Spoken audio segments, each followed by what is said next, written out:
Last week I talked about coping when you think you can't cope. Most people simply wouldn't understand what that is all about, because most people, being normal, actually are caught in this cycle of thinking that they can't cope, or thinking that not too bad is okay. On the other hand, many of these normal people, millions of them by all accounts, buy self-help and personal development books, some of which actually give you step-by-step instruction on how to live an abnormal life, on how not to settle for not too bad, on how to be effortlessly happy and successful. The problem is they buy the books and they do nothing about it. Why? Because it is easier to be not too bad. It is easier to be not too uncomfortable in your so-called comfort zone. It is easier because people think it takes effort to be different.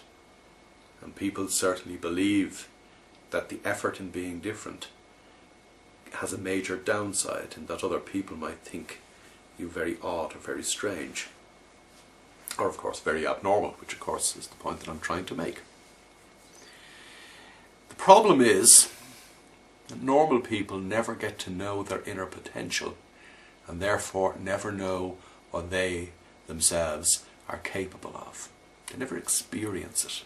It's all right to read about it, but reading and intellectualizing about an inner power or an inner potential will get you nowhere.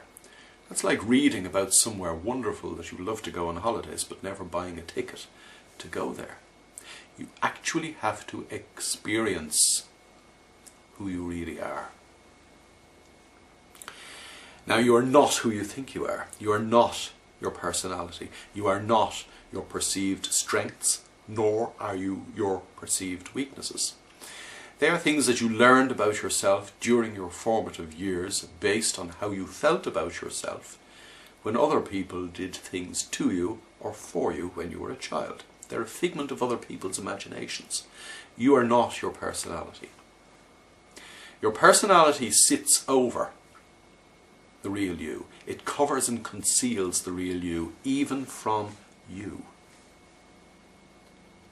The real you is something quite different. The real you is capable of playing with the stuff of which the universe is made, because the real you, being pure energy, is in constant contact with the other pure energy of the universe. Quantum physics proves that conclusively.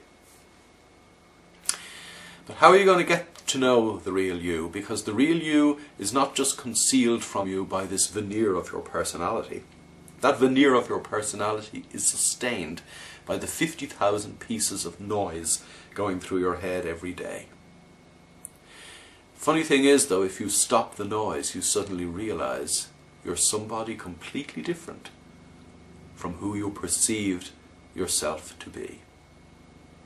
So I would suggest that you take some time, maybe on a weekend morning, and sit down and close your eyes and just listen to the sounds around you. Focus on your breathing, and do it for 15 or 20 minutes, or even 30 minutes. Because at some point during that 15, 20 or 30 minutes, you will actually slide into this wonderful gap where you realize that things are not what they appear to be. That you are not what you perceived yourself to be.